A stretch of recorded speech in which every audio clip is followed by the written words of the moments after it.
Dr. Upasana Gala, a neuroscientist and founder of Evolve Brain Training. Dr. Gala works with executives and high performers to optimize brain function for emotional regulation, focus, and long-term cognitive health. Can I get a round of applause to welcome Dr. Upasana?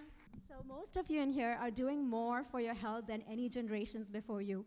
You are meticulously tracking a bunch of metrics, scheduling your productivity to the last minute. Despite all of this optimization, anxiety, burnout, insomnia are at an all-time high. So something's not adding up. And when things don't feel right, the first instinct is to think, okay, maybe we're missing one more hack, one more supplement, one more protocol. But what if the problem isn't what you're missing, but what you're actually not getting, which is some quiet? We're living in the noisiest era in human history. Think about what is the last thing you do when you go to bed. Think about how you wake up in the morning, before your feet hit the floor, before you see your partner's face. We are bombarded with information constantly. This is not just a morning problem. The average person checks their phone almost 100 times a day. That's every 10 minutes during your waking hours. We're consuming an enormous amount of data and processing 5 times as much information as we did 30 years ago. So all of this, the emails, the messages, the deadlines, the reels, the content, all of that collapses into one neurological problem, and that's chronic neural noise. This relentless noise isn't just annoying, it's literally rewiring our neural architecture in a troubling way. It's shrinking our attention spans, hijacking our creativity. So before I go any further, I want to make it clear, it's not that your brain is doing something wrong. It's that your brain is doing one thing too much for too long. To understand what that means, we need to know how the brain operates. So our brain is operating through different brain states throughout the day. And none of them are good or bad. They're just different modes. So we have the beta, which is the doing state. Beta is not the villain. Beta builds civilizations. Beta gets things done. The problem is not beta. The problem is never leaving beta. Health is not one fixed ideal state. Health is flexibility, the ability to move between states when needed. Then we have alpha. Alpha is the bridge state. It's the relaxed awareness state. When you're just chilling on a beach or you're on vacation, your brain should be in alpha state. Theta is the creative state. It's where insights happen. It's where creativity and healing overlap.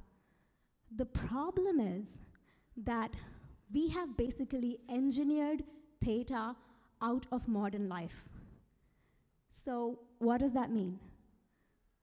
The biggest irony of modern life is that we are more stimulated than ever, yet less inspired. And the reason for that is because we have lost a very important human skill, which is this ability to be bored. I know it sounds silly, but boredom is not the absence of distraction. Boredom is the absence of directed attention. When you stop constantly feeding your brain inputs, screens, tasks, podcasts, something really interesting happens neurologically. Your brain doesn't shut down. It actually turns inward. That's when the brain starts making connections between all kinds of things it has learned over time. It's the time when the brain enters a theta dominant state and activates the default mode network. In these moments, what happens? The brain stitches together memories. It links old ideas to new ideas, and it actually helps you make sense of your world as a whole.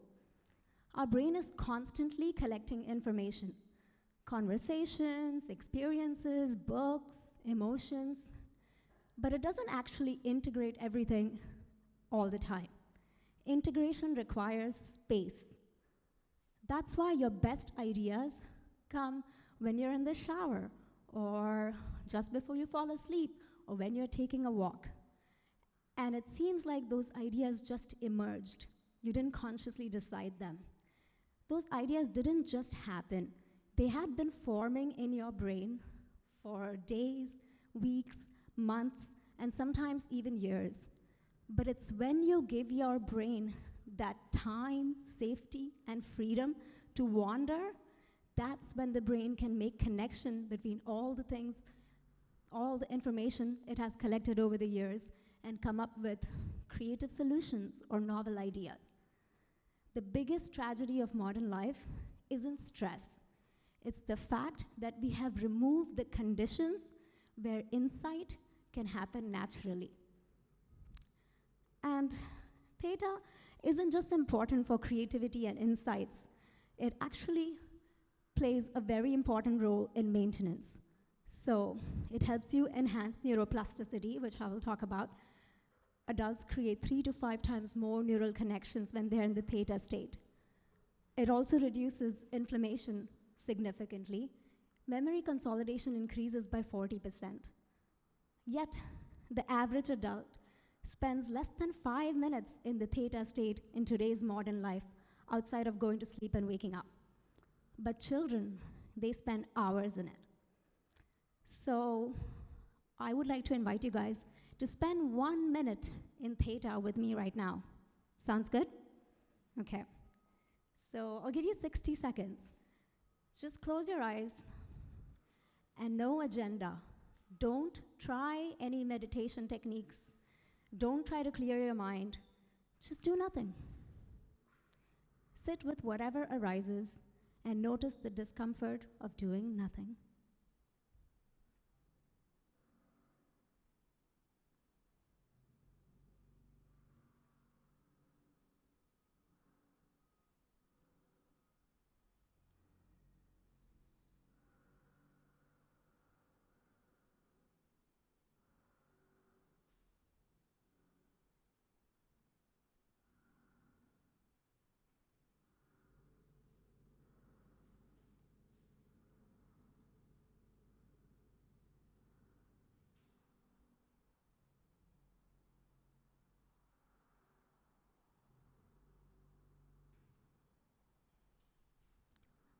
Okay, you can open your eyes. How was that? Uncomfortable? So that urge, if you felt it, to reach for your phone or plan what you're going to do next, it's not just restlessness. If meditation feels hard or boredom feels unbearable, it's not that your brain is bad at it. It's just that your brain has been trained very, very well, but just not in your favor. So this is sometimes when people get discouraged and they're like, oh, but this is just how I am. Here's what I love about neuroscience. Your brain doesn't care about what your age is. Brain doesn't care how long you felt a certain way. Your brain only cares about repetition. And that's where neuroplasticity comes in. Neuroplasticity is your brain's ability to rewire itself by creating new neural connections through repetition. Your brain is literally rewiring itself right this moment while listening to these words. The question isn't whether your brain can change. The question is whether you are directing that change intentionally. So, would you guys like to practice a neuroplasticity exercise right now? Yeah? Okay. I'm just gonna put my mic down for a minute, and I need your hands for this one. So, if you guys can make an okay sign with one hand and the peace sign with the other. Yeah? Very nice. Now, make the okay sign with the other hand and peace sign with your first hand.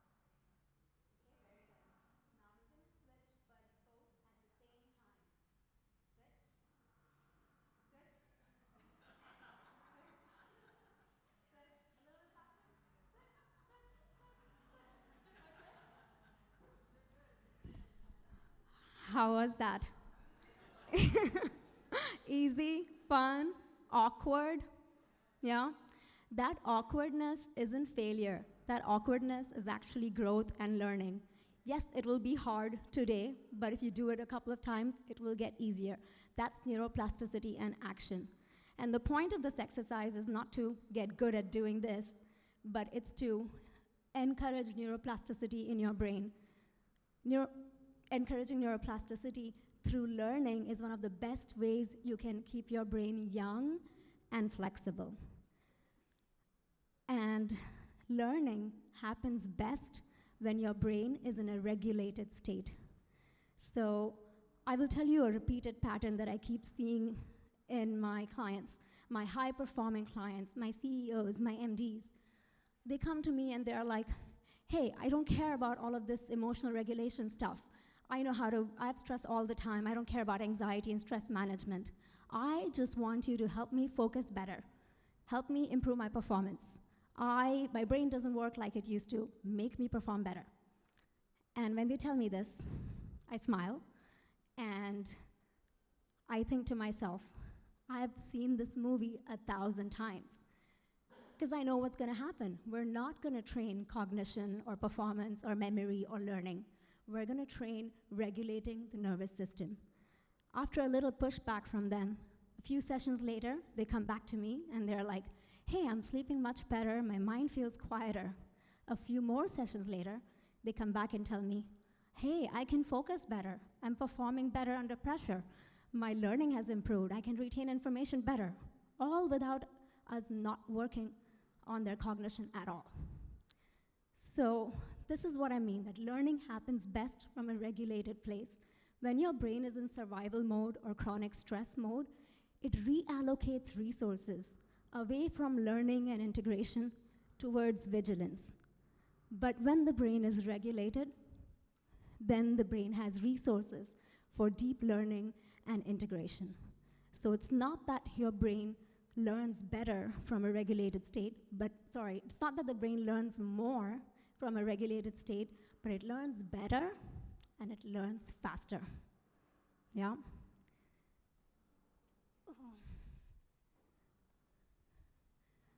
So, if neuroplasticity is the brain's ability to rewire itself and change, what sort of experiences change the brain most effectively?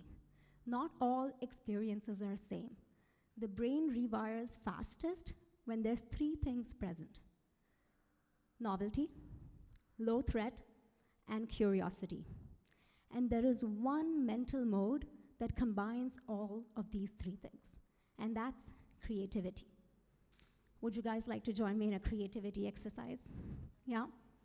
Okay, so I'm gonna give you a name of an object, and if you have a notepad, you can use that, or you can write on your phone notes app.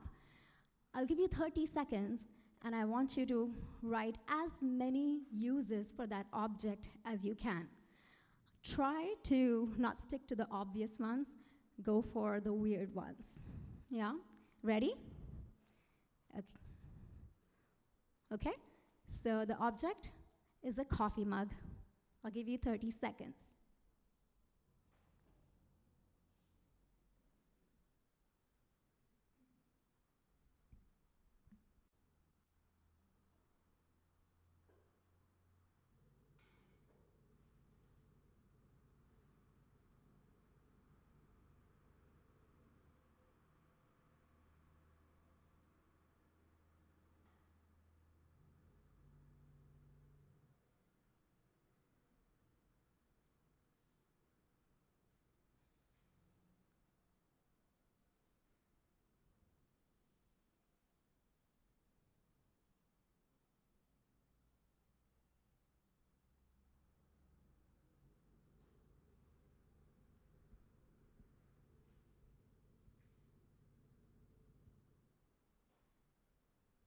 Okay.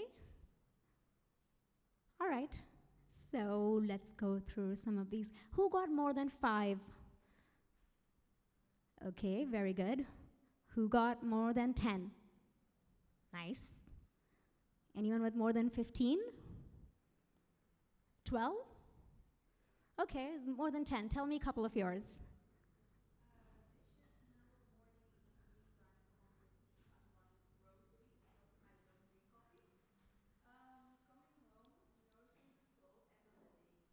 Okay. So, all right. So, before we go to some of these other answers, I want to talk about what was happening internally when you did this exercise.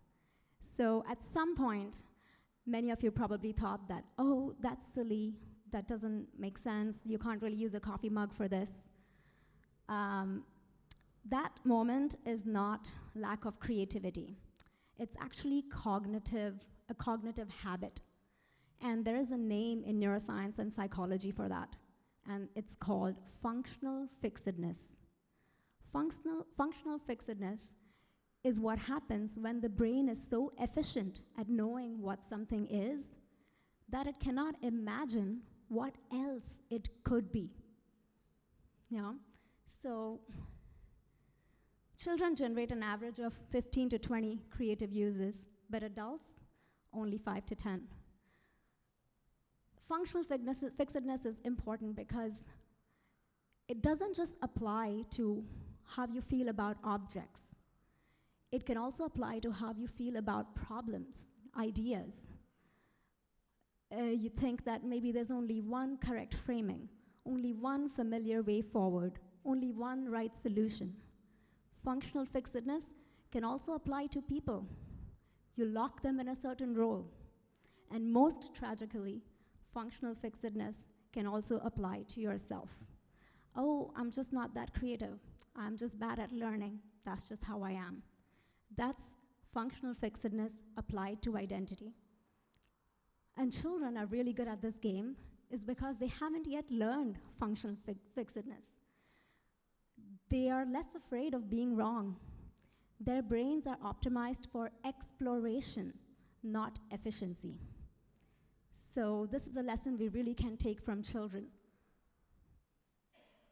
And if creativity requires low threat and neuroplasticity requires flexibility, then one of the best ways to regulate both of these things is something that adults abandon far too early, and that's play. Play is not just a luxury. Play is literally how our brain changes safely. So when you engage in genuine play, and by genuine play, I mean something done for its own sake, without performance pressure or without outcome, that's when the brain feels something powerful. I am safe enough to explore, to wander. And when that happens, when the brain feels safe, something remarkable happens. Stress hormones decrease, cognitive flexibility increases, and creative capacity expands. And again, there are a bunch of lessons here we can take from children. They teach us that curiosity is not a personality trait. It's actually a brain state. Cognitive rigidity is one of the biggest predictors of mental decline. Cognitive flexibility is what protects the brain, keeps the brain active, young, neuroplastic.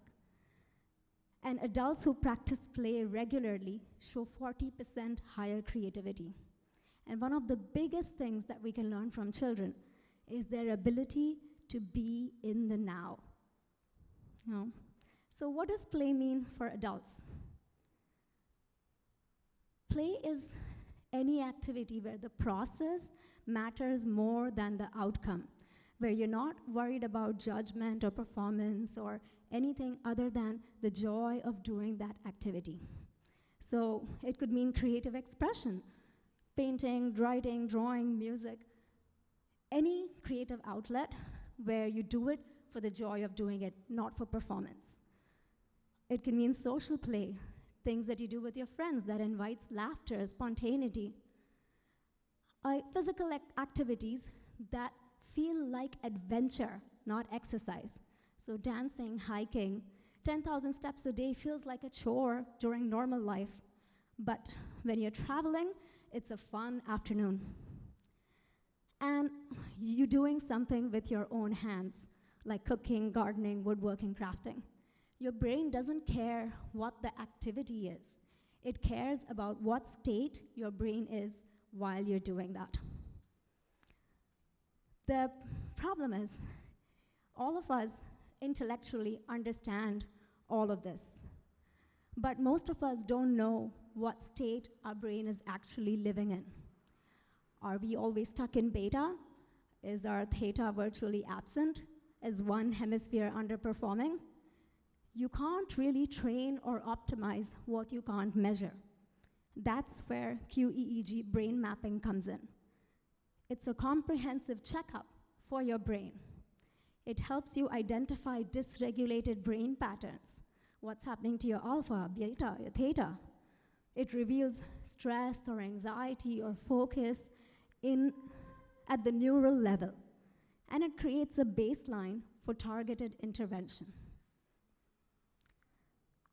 And if your brain has been stuck in survival mode for years, you can't just think your way out of it. You need to train it like a muscle. And that's where neurofeedback comes in. It's the ultimate rewiring tool. It teaches your brain how to regulate itself. And the way it works is very simple. First, you measure the brain in real time, see what it's doing. Then you reward the brain every time it reaches the desired brain state. And then you repeat this process until neuroplasticity is activated and the brain is able to maintain those optimal states naturally. That's it. That's how simple it is. And this is the way, the biggest thing that neurofeedback helps with is it makes your brain more resilient so that no matter what life throws at it, it can function the way it needs to. And it makes your brain more flexible so it can move between those states as and when needed. So, and the results speak for themselves. 72% of the people that come to us for anxiety within 20 sessions are able to see reduced rumination. With children, we see 2.5x improvement in sustained attention. Almost everybody sees an improvement in their quality of sleep. But very interestingly, when we do theta training, people report feeling more frequent aha moments. So I'm going to leave you guys with my 3 takeaways. 1, never stop learning, but from a regulated place. All the optimization in the world won't help if your brain is not calm. The second one is probably going to be, sounds like the easiest one, but it's going to be the hardest one for people in this room, is practicing boredom. This is where integration happens. Your brain needs that unstructured time to process and integrate, consolidate, make sense of everything it has taken in as an upload. And the third one is the lesson that we take from kids. Be playful. Play isn't luxury or a reward for hard work. It's literally protecting your brain from rigidity and cognitive decline. So I want to end with saying, like, longevity in the brain isn't about adding more stuff, but it's actually about subtracting the noise. And I'm ready to take questions, and if you want to come see us at booth 27, we're doing live brain maps.